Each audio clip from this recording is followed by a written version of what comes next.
welcome back to an all-new episode of the Financial Confessions. It's me, Chelsea Fagan, founder and CEO of The Financial Diet, woman who loves to talk about money.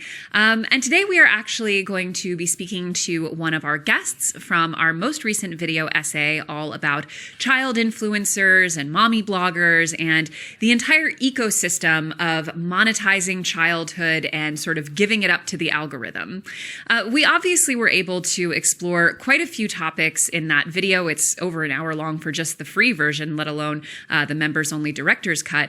But there's a lot more that I wanted to speak with one of our guests about. She is a bit of a watchdog on TikTok. I'm personally a huge fan of her content, and she's constantly blowing my mind with so many sort of deep, dark secrets of what is happening, not just on social media, but in our culture at large when it comes to our relationship to privacy, to identity, and to childhood itself. She's a really fantastic and thoughtful creator, and I'm so excited to have this larger conversation with her today as kind of a companion piece to our video essay, which will of course be linked in the description. And thanks to ButcherBox for supporting TFC. Sign up to get 3 pounds of free-range organic chicken wings free in every order for a year when you sign up at butcherbox.com/TFC and use code TFC. And thanks to Delete Me for supporting TFC. Remove your personal info from data broker websites. And we have a special discount for you. Get 20% off your Delete Me plan when you go to joindeleteme.com/TFC and use promo code TFC. Without any further ado, here is my guest, Sarah Adams of Mom Uncharted.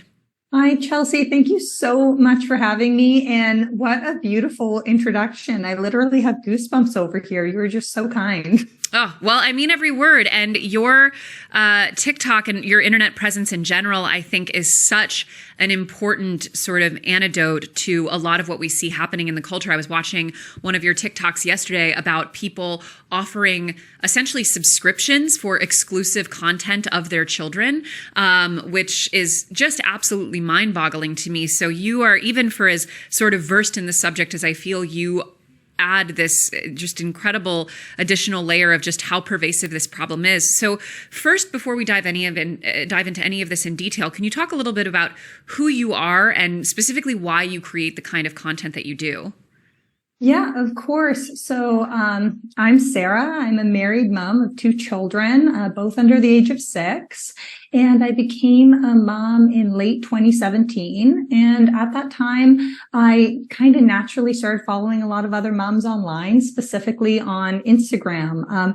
I didn't know how to be a mom. I didn't know what to do. And I thought I would find some information there and some community, despite mainly just being like a ghost follower, consuming but not engaging. And I didn't have a big social media presence of my own or anything like that. I just wasn't active. I was just consuming content and information, probably clicking on too many affiliate links, frankly.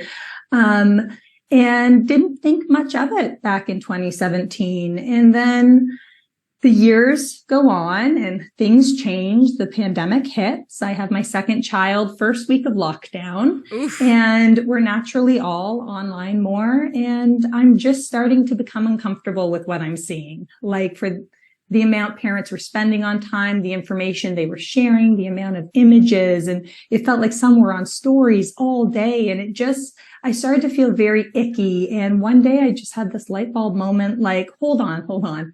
I'm a stranger. I'm a stranger following someone else's child. I know what's in their lunch today. I know what they're wearing to school. I know the route they take to school through their neighborhood. I'm like, hold on, this is very uncomfortable. And a shift just happened. And I started talking to friends and family, specifically my husband about it, who eventually said, I can't talk about this anymore with you. Like, you're very interested in the subject, but what are you going to do with it? And so I downloaded TikTok on a whim and thought maybe I would start talking about these things. And Mom Uncharted was kind of born.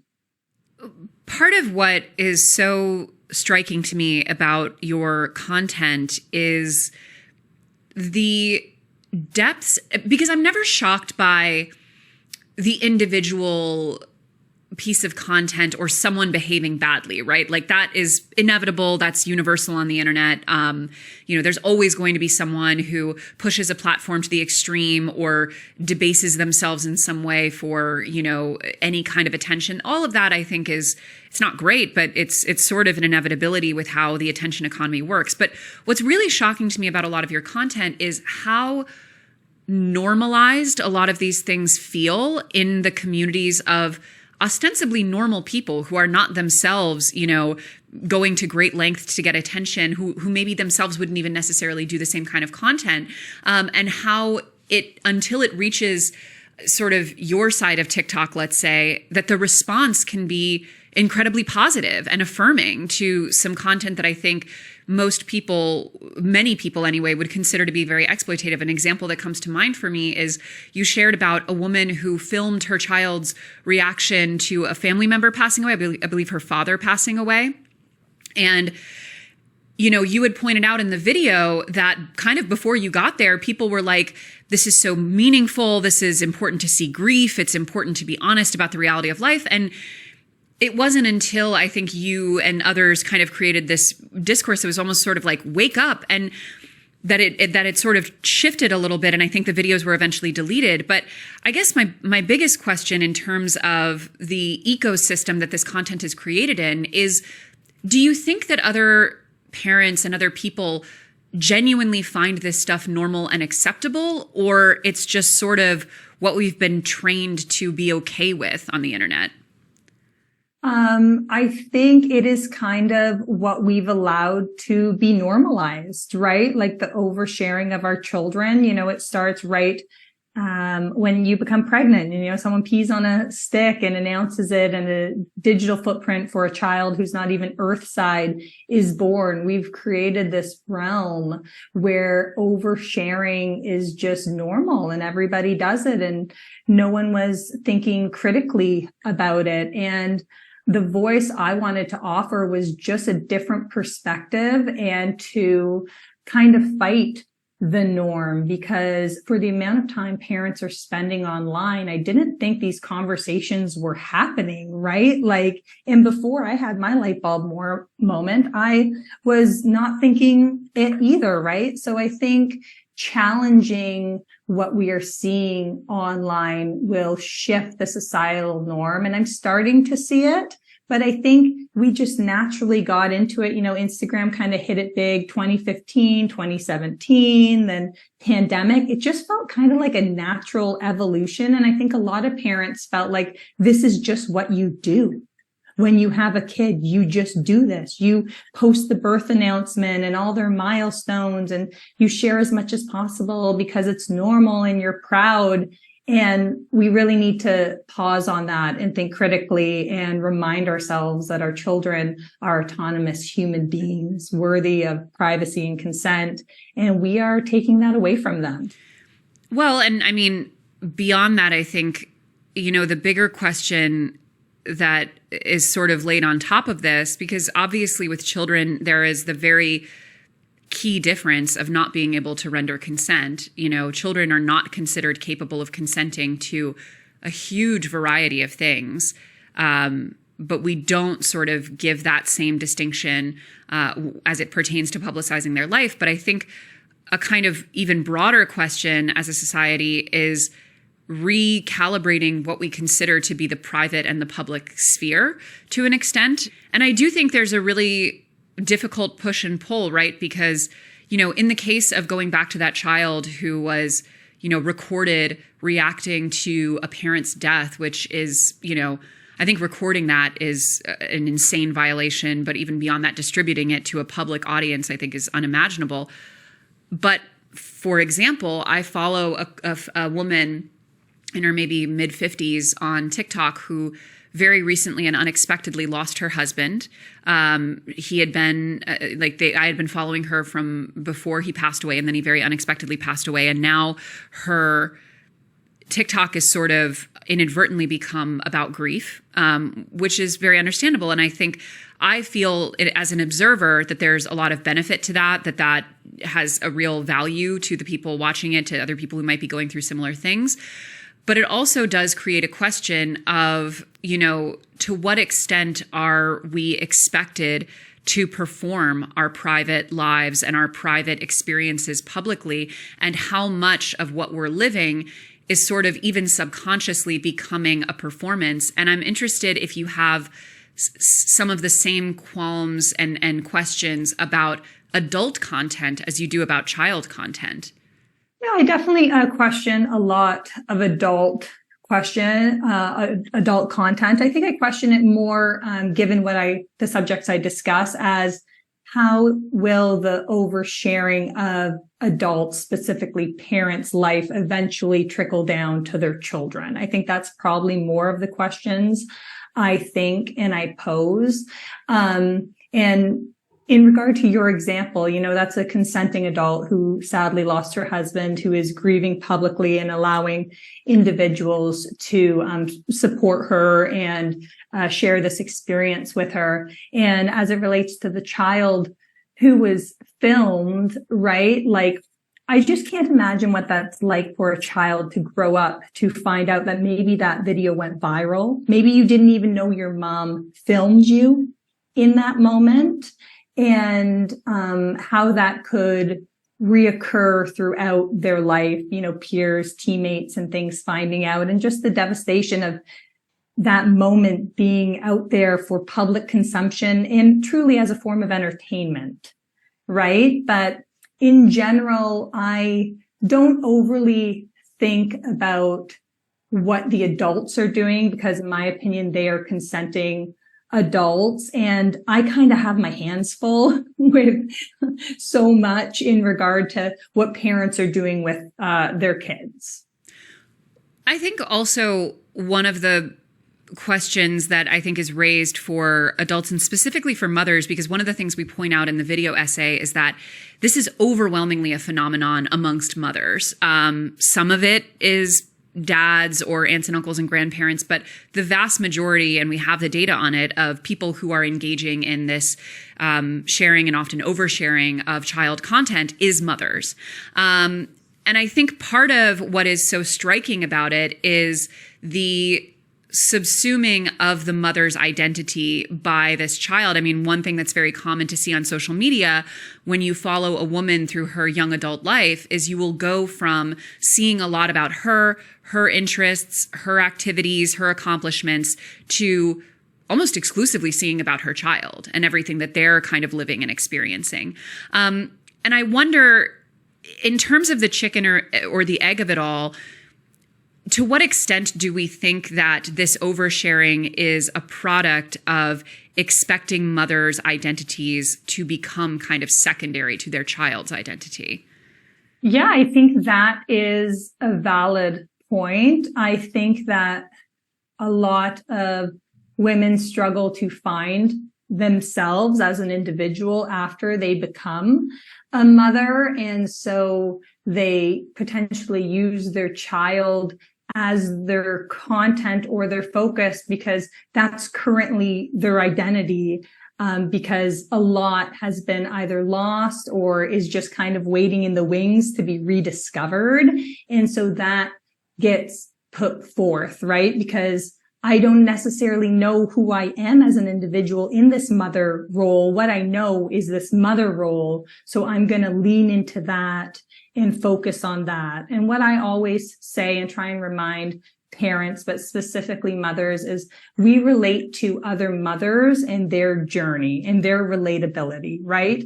I am not relating to your child, or I don't need to see your child to build a connection with you as a mother and an individual, right? Like, I don't need to, I want to hear about your perspective. Like, what's parenting like for you? I don't need to see you disciplining your child to know that you are struggling with disciplining your child, right? I mean, I assume that must be a universal experience, not being a parent myself. But it seems universal.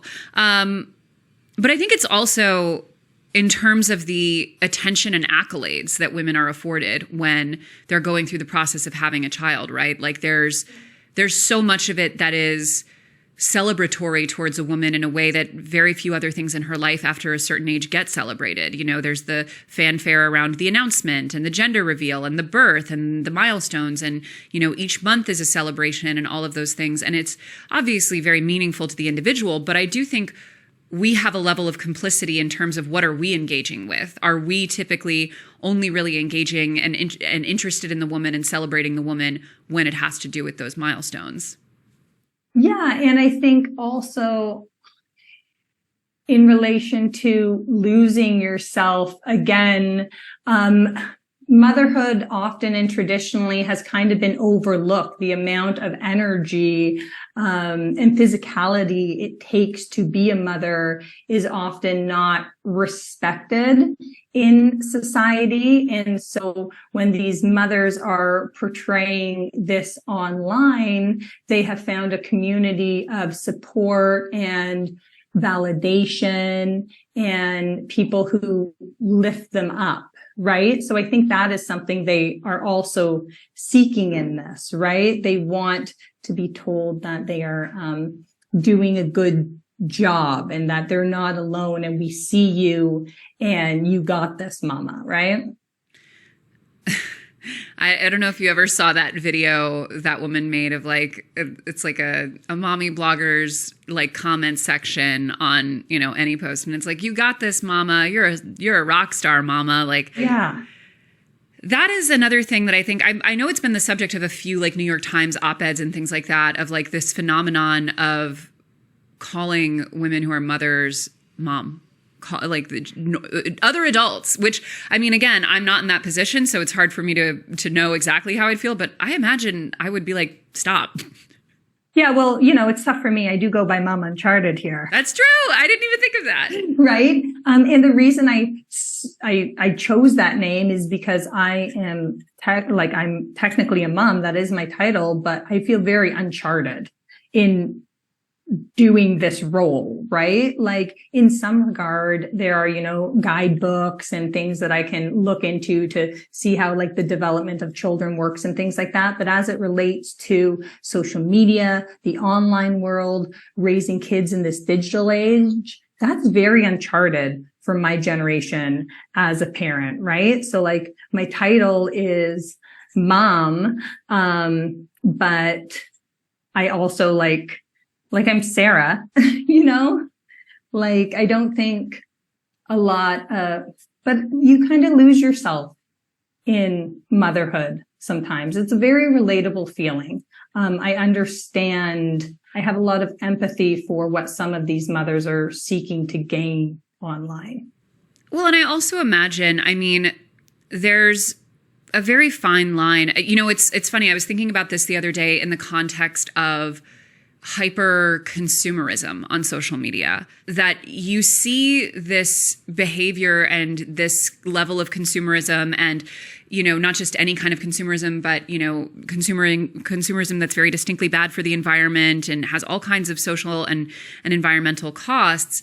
You see it happening. You see it being very normalized. You see it being even kind of valorized. And if you push back against it, often the justification will be like, well, this is my happy place. This makes me happy. This is what I do for myself. It's something I do for me. You know, there are all kinds of rationale for engaging in this behavior that is very centered on, you know, what feels good to the individual or what feels right sort of can't be wrong.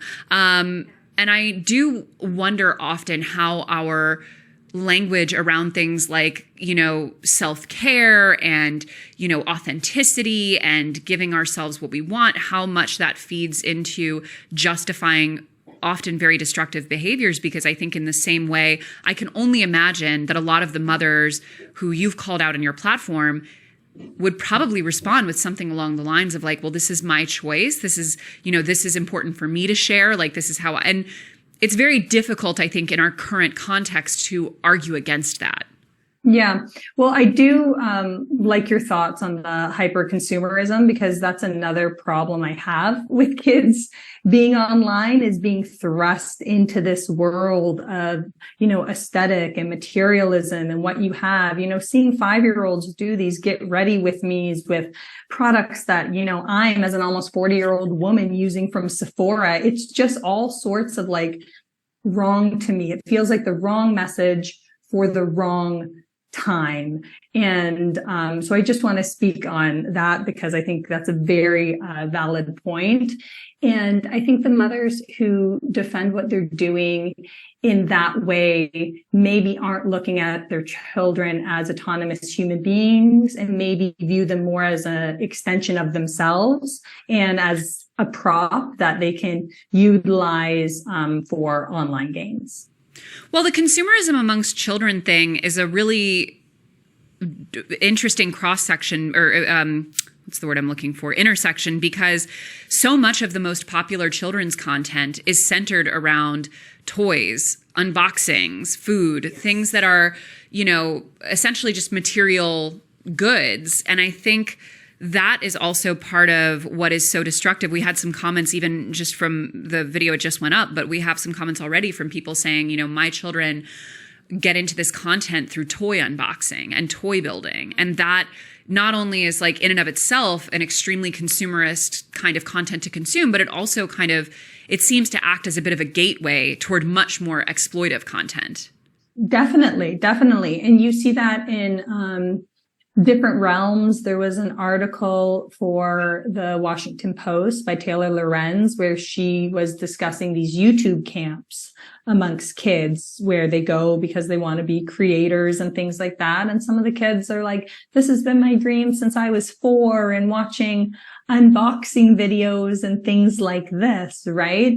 It has various effects on our children. Personally, I don't let my children watch YouTube Kids. I personally don't understand why parents want their children watching other kids unbox things and play with toys. I'm of the mindset, go play with your toys, right? Like, go. It seems a little dystopian to me. Well, also, I mean, I can only imagine that, like, if I'm trying to imagine myself as a 5, 6, 7-year-old having that at my fingertips. I can only imagine as a kid who didn't, whose family didn't have a ton of money for toys. I can't imagine how much that would have radically increased my envy and my sense of dissatisfaction and my sense of comparison. Yeah, of course. And I also think a lot of the times I wonder with this consumerism and this type of content that in knowing what is going on in the world, specifically in regard to climate change and things like that, if in 10 years, 20 years, the kids will look back and be like, hold on. So like you knew all this was happening and you were online pushing like more Amazon stuff, more fast fashion stuff. You had me in like Fashion Nova outfits every day. Like, I wonder what they will say in 10, 20 years, looking back on what us as parents or some of us as parents were like pushing and promoting online.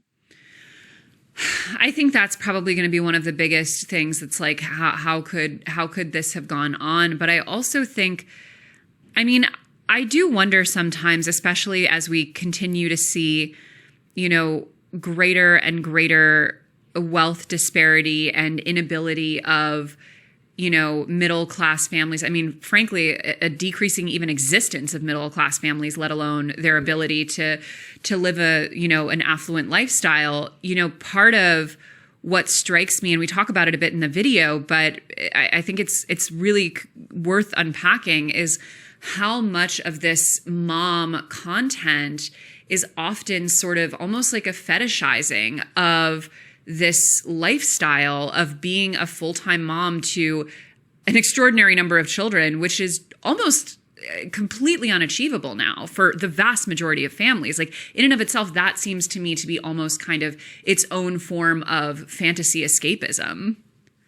Oh, I definitely think it is, I look at some of these influencer accounts specifically and maybe family vlogging accounts and the wealth of these people, it feels very unattainable to some. It feels very performative to some. And like the kids and other parents are looking at this like the peak, right? The be all and end all, but it lacks a basis in reality for me. It just doesn't feel very real. It feels performative and manufactured. And a large portion of these influencers that you see in big houses and the quartz countertops and everything's perfect, they are like generationally wealthy or independently wealthy off of social media, right? And I think that's something that people have to remind themselves of. Often the best gifts are the ones that you give to yourself, especially things that last the whole year long and actually make your life better, easier, more healthful, like all of the things that you want to be doing come New Year. And ButcherBox is here to help you treat yourself to more delicious, wholesome meals now and all year long.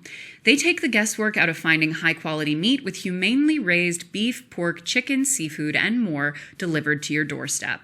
After a long and busy day, there's no better feeling than knowing I can skip the grocery store because I have food I can trust already waiting for me in my freezer. I am now a ButcherBox user, and as someone who absolutely loves cooking at home, it has genuinely transformed my cooking experience. I'm able to meal plan so much more effectively. I have really, really high quality meat products in my freezer that I don't have to worry about sourcing because I do try to be really conscientious about the animal products that I buy. And also, like, being a Manhattan queen, like, even with my little rolly cart, it's like really hard to bring a lot of groceries to and from the grocery store. And it's cold, girl, it's winter. Like, it's so nice knowing that like I can reduce the number of grocery store trips I have to make, that I can like count on this cornerstone of a lot of my meal planning, like being there, being available, not having to carry it everywhere. And also just knowing that I can plan out my weeks in a much, much more effective way than I used to.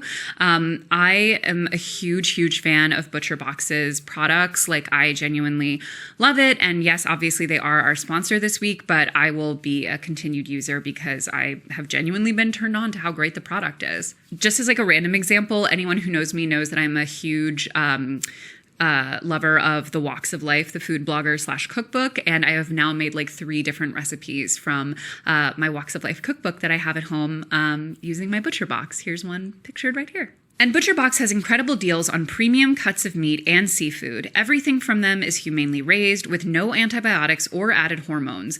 They also offer curated or customized boxes, something I personally love, as well as exclusive member deals, recipe inspiration and tips, and bonus, shipping is always free. Who doesn't love that? ButcherBox is giving us a special deal. Sign up today at butcherbox.com/TFC and use code TFC to get free chicken wings for a year. That's 3 pounds of free-range organic chicken wings for free in every order for a year when you sign up at butcherbox.com/TFC and use code TFC. So let's talk about how the internet can be a scary place to share personal information about yourself, something that I know very well. I recently discovered, for example, how easy it is to get your accounts hacked. I, for those who don't know, had my Twitter account hacked back in late September. And after over 100 attempts with their support team, I was unable to get it back until a personal friend of mine who happened to have a connection at one of the employees there was able to help me retrieve it. But during that month where my account was literally taken over by a crypto scam, it was incredibly stressful. And of course, like the first thing I did was like go and change all my other passwords and make sure nothing was connected. But it really did make me feel incredibly vulnerable. And I have personally been using Delete Me for months now. And the feeling that you get from seeing just how visible a lot of your personal information was when you get your reports was really eye-opening. We're talking like name, address, phone number, stuff that's even more sensitive than some of the things that were on my Twitter, to be perfectly honest. And it is very easy for people to get access to your data, extremely personal data. It's probably available to anyone who's ready to pay for it right now. And not to cause panic, but this is something we need to think about. Sadly, there are companies out there called data brokers whose entire job is to collect huge amounts of your personal info, like your name, address, phone number, social security number, and even information about your relatives. This information is then sold online, which is kind of insane. But the good news is that Delete Me can help you like it helped me. Delete Me protects your data from data brokers by reducing the risks of identity theft, scams, and those annoying spam calls and emails we all get. Their software and team of experts will not just find and remove your personal information from hundreds of data broker websites, but they'll continuously scan for new data that shows up and get that removed as well. Instead of you spending hours of your time figuring out how to remove this data, Delete Me does it for you. Before you go into a panic, take control of your data by signing up for Delete Me. It's super easy to use and it actually works. And they offer a special discount to our listeners. Get 20% off your Delete Me plan when you go to joindeleteme.com/TFC and use promo code TFC. The only way to get 20% off is to go to joindeleteme.com/TFC and enter promo code TFC at checkout. That's joindeleteme.com/TFC, promo code TFC. Well, and one thing that we don't unpack that much in the video, because honestly, I don't want the video to get, taken down for the severity of the content. But, we do touch on the fact that, I think the stat is that on YouTube, at least at the time of the study, videos that appeared to have children under the age of 13 in them did on average 3 times better than videos that did not. And I know part of that, I don't want to understate the fact that part of that is that children watch YouTube at a completely outsized rate, right? Like they're by far the biggest sort of consumers of the platform, and also like they consume the most sort of by quantity. That being said, we see on all kinds of platforms that are not geared toward children in the same way, that same kind of phenomenon of these videos of children being viewed much more, being saved much more, being exported much more. And I think there is an increasing awareness that content of children is being harvested and used for some really, really dark stuff. And yet it doesn't seem, at least kind of the other day I was on TikTok and I scrolled from one video to the other, and one of the videos, the first one was a girl of about 4 years old eating a hamburger in a really big bite. And then the next video, when you scrolled, was 2 very beautiful young adult women on a beach or in Dubai or something in these like very gorgeous kind of revealing outfits. The video of the girl eating the hamburger had about twice the amount of saves for having a similar number of views. And again, you couldn't even say that it's not because of, the women theoretically being interesting. These are gorgeous young women. They look like models, one would think. So when you see that and I think everyone's for the most part aware of it, do you have a sense of why that is not, at least at present, serving as a more active deterrent to posting this kind of content? Honestly, Chelsea, no. Like it used to be like one predator having access to images or information of your child would be too much. That would be enough for parents to, shut everything down or not go to that park again or whatever it may be. And now it seems to be like, nothing seems to really rattle some of these people, despite seeing the saves, despite seeing the comments, despite the advancements of AI and what can be done. I do find it interesting. And that's why I often say that parents need to remember that the worst people in society are also sharing these spaces with us, right? And so we as parents need to be very mindful with what we are sharing, because literally I was on TikTok Live the other day, just scrolling, seeing what's going on. Just a bunch of guys in prison, just on TikTok Live, right? Like I don't know what the disconnect is there for parents. I don't know how the compliments on your parenting or your cute child outweigh thinking about a sick individual looking at your child through that lens. It's just not something that I can relate to, and I really struggle to understand it, because I always came at this from a mainly privacy and consent aspect. I always knew predators existed. I was always aware of that, but I didn't know the depths until I really started diving deep. And now that I know, I just can't relate to why anyone would want bath pictures, potty pictures, bathing suit pictures of their children online.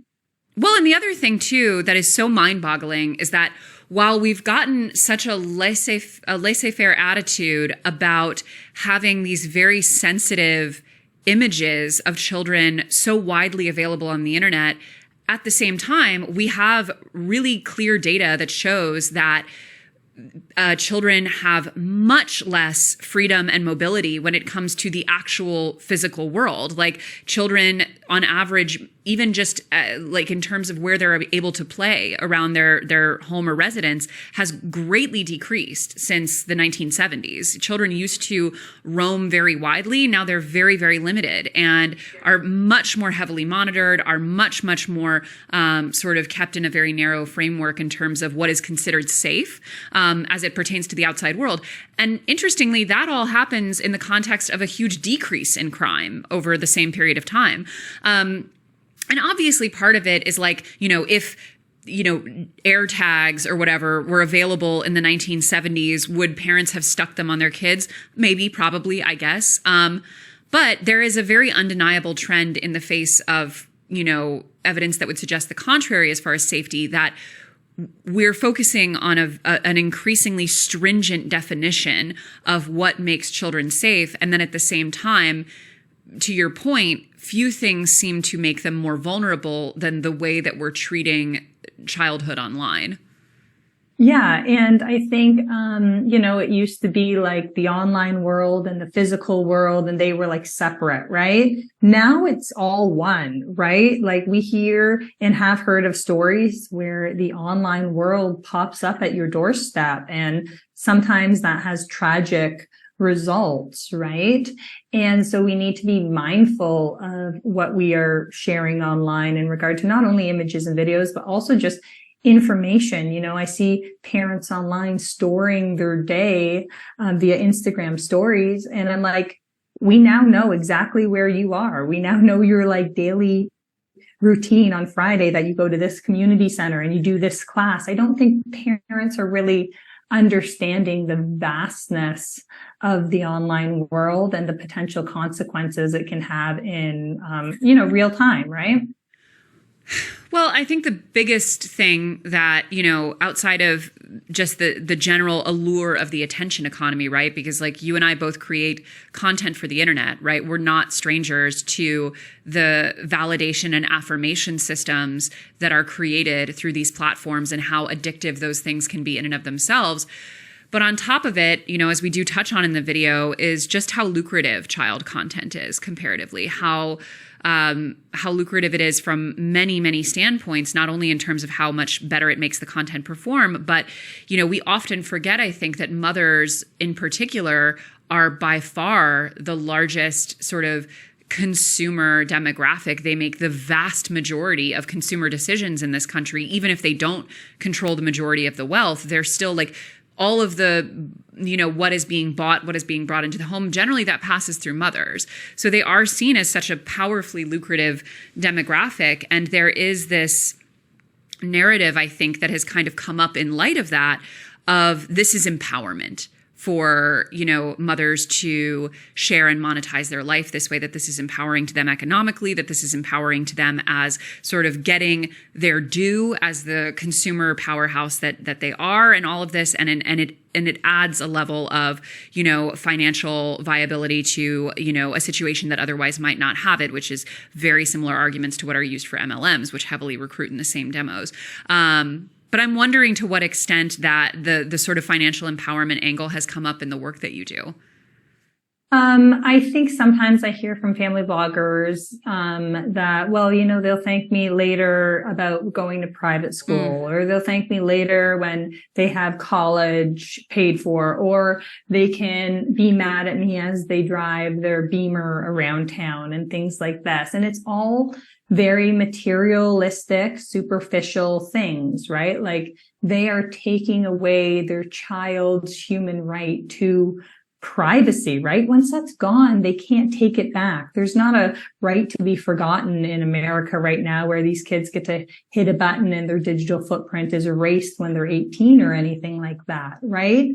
And there's no financial protections for these children. So the moms are using them as performers and props for their content, but they're not written into these contracts. There's no law like the Coogan law for child actors that says, this amount has to be put away for them and things like that. So it's exploitative, right? And in my opinion, you can justify it all you want, but you are still exploiting your child and their human existence. And I don't think it's a child's responsibility to provide for their parents. And I want to make it clear that I want mothers to get their bag, go make that money.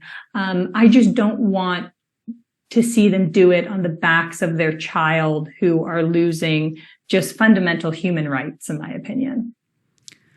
Well, I mean, and there's also a huge question of, like you said, choosing an affluent lifestyle for your child, I mean, is the exact same, and suggesting that they would be thankful later. I mean, it's exactly, the sort of rationale that was used for Judy Garland, who, we now know was being, all but tortured on the MGM lot, but that sort of, assumption on the part of a caregiver that you'll want a more affluent lifestyle at any cost, that you would be willing to make these exchanges if you understood the stakes. I think what makes me the most freaked out about all of this is that, to your point about the Coogan law, it's a cliche, but labor laws are written in blood. Labor laws and workers' rights and all of these things they come about because of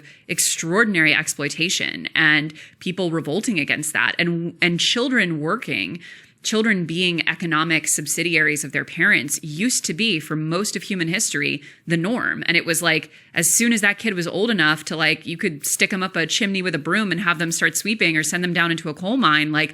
That was what people did. And I think the fact that we worked so hard to create these child labor laws that very distinctly economically separated them from their parents and gave them these protections, and in the case of entertainment, created specific carve-outs, I really don't think we understand just how much of the sort of underpinnings of the entire theory of child labor is being totally wiped away with this blurring. I think that's perfectly said. I really don't have anything to add to it other than we're just so far behind protecting these children, right? We are so far behind protecting them as it relates to the financial gains they are earning for their families, their labor, and their privacy. Because how many times do content creators or influencers say online, this is work, this is hard work, you wouldn't believe how much I work, right? So we all know these kids are working, right? And some would argue, well, we're just filming their everyday life. Well, I don't know about that, because their everyday life is now to put on a performance for their parents, right? So it's all work, in my opinion. Well, one of the questions in terms of actions that can be taken is, as with many other sort of internet phenomena or what have you, often it's more effective to go after the money, right? It's more effective to go after the brands, the sponsors, the, people who are propping this up. I was recently speaking with, because obviously we make the majority of our money as a company through brand partnerships, usually financial services. But I had lunch with a client recently who said we have kind of just stopped working with family channels and family creators because we see it as, I know, slay. I don't have permission to share that information because obviously that was confidential, but shout out to that client, and I think that's amazing, and more brands should do it. But they were saying that they're starting to see a bit of a sea change in terms of how it's perceived. And, I'm wondering, in your opinion, is it more effective to go after if you see a brand sponsoring this stuff? Oh, 100%. And I've gone after brands publicly. I've gone after brands in DMs and emails. Oftentimes I will email asking, why did you choose this family blogger to sponsor? Why are you working with this influencer? Rarely do I get responses. Sometimes I will get responses that they're not renewing their contracts and things like that. But I think a lot of the times, the shift is just happening, right? I think there is a shift happening. And it's a reason why I always say, like, despite me not agreeing with what these parents are doing online, I don't believe attacking them, bullying them, harassing them online is the answer. No one is going to listen to you if they feel attacked. They're going to get defensive. They're going to shut down. They're going to block you. It's ineffective to attack these people and just say, you're exploiting your kid. You're exploiting your kid. You need to go to the companies and the brands, right? If everyone who sent a mean message to a family vlogger would take a moment to look at their last sponsored post, write an email, send a DM. Hey, why are you working with these people who exploit their children? This is why I can't support you anymore. Things like this. I think then the societal shift continues and these brands would recognize that there's lots of parents to partner with, lots of mothers to partner with, who you can sell to, who aren't utilizing their kids as content online. So yes, I think there needs to be a shift of going after the brands and the companies and the sponsors versus, attacking these parents online. That's not going to create a societal shift that we need. Well, I mean, I totally agree, first of all, but I also think part of it has to happen at a more localized level in terms of what's tough about it is, it feels, especially for me as someone who doesn't have children, it feels not disingenuous necessarily, but presumptuous to make declarative statements about what is and isn't okay to share. My sister has children, she'll post pictures of her children from time to time. I'm certainly in no place to say that that's unilaterally a breach or unethical or immoral or what have you. However, we can see that in aggregate, so many of these little low-level choices made by so many individuals create a context where exploitation is so much easier to not just happen, but to be accepted and normalized, like we talked about in the beginning of our conversation. So as a mother, as someone who does, I imagine to some extent navigate, your children's existence online or lack thereof, like, do you feel like you have a good set of guidelines or an internal litmus test for, sharing in a more responsible way? Yeah, definitely. And I have always said that I don't feel sharing is black and white. And I don't think, some moral absolutism with regard to like never sharing is the answer to this problem in 2023. I think there's a big difference between family bloggers and influencers who utilize their children as content and would not be successful without regularly featuring their children versus quote unquote regular parents who occasionally share, or even influencers who occasionally share an image or a video of their children. When it comes to me personally, my personal choice is to not share privately or publicly because that's just what works for me. I didn't come with that natural urge to share my children to everyone, or even like family and friends. Like I don't regularly share photos with grandparents and aunts and uncles. And that's not a hit on anyone who does. That's just not something that is in me or in my relatives, right? So if people are looking to share, I think the biggest thing is to check your privacy settings and share privately amongst friends and family that you know and that you trust. I think the issues really stem when you are sharing on a very public stage and not being mindful of the images and the information you are sharing. Well, and I think also as an added layer, being mindful of, the type of content itself. And I think exactly. I think to go back to the extreme displays of emotion, whether that's grief or fear or anxiety or any of these things, I think it's very important to distinguish what is,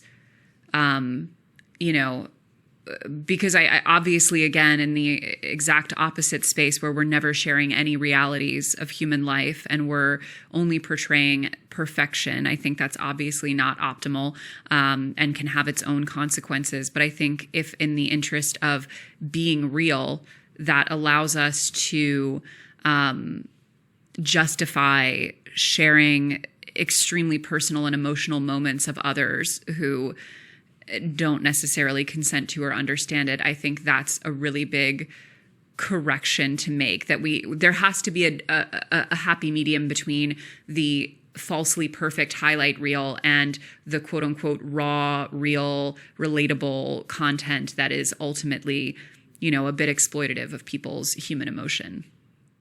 Yeah. There are some general things that I always say, like, don't share, and like temper tantrums and meltdowns would be one. Like, please don't share those raw emotions of your children on a public platform. Don't share bath time and potty training and semi-nude images. I would also say private medical information with what's coming down the pipeline in regard to like AI and things like that, and how digital footprints might be used as weapons in the future, or cause people to potentially like not get like health coverage and things like this. I think parents, there are some things that just shouldn't be shared on a public forum. No, I agree with that. And I mean, I guess as a last question in terms of, the hard to in your line of work, maybe think in terms of the positives, but being a mother yourself and seeing the way that our conversations around motherhood, parenthood, children, rearing of children, all of those things, seeing the way that they have evolved in the past 20 years, do you feel that there have been benefits with this increased visibility of motherhood? Oh, definitely. Definitely. I feel like motherhood is finally being seen for what it is, which is, the most intense, quote unquote, job you will ever have. I think it's brought an element of respect to moms. It's brought community of support. There has been a lot of benefits that, started basically from the mummy blogging era and has moved forward since social media and things like that. So I don't want to knock on everything, because it's not. There's some great things that have happened, and I've made some great relationships with other mothers online who are doing phenomenal things. They're just not using their kids as content, and that's the big thing. It's about using your kids as your portrayal of being a mother that I have an issue with. Just portray motherhood as it relates to you. That's what and I hope most people who are moms will connect with. Well, Sarah, as I mentioned, I am a massive, massive fan of the work that you do. I think it's so important. So where can people go to follow you? I'm on all social media platforms as mum.uncharted, and I will be releasing a podcast at the end of January 2024. Oh my gosh, a podcast? Tell me more. Yeah, so it's just going to be a short, depending 6 or 10 episode deep dive into some of the topics that I discuss on my platform. So yeah, looking forward to that being wrapped up and presented to the world. Well, that is going to be my house cleaning / commuting playlist in early 2024. I am all suited up with my content now. Okay, well, thank you so much for being here, Sarah, and thank you all at home for tuning in. And I will see you next Monday for an all-new episode of The Financial Confessions. Bye, guys.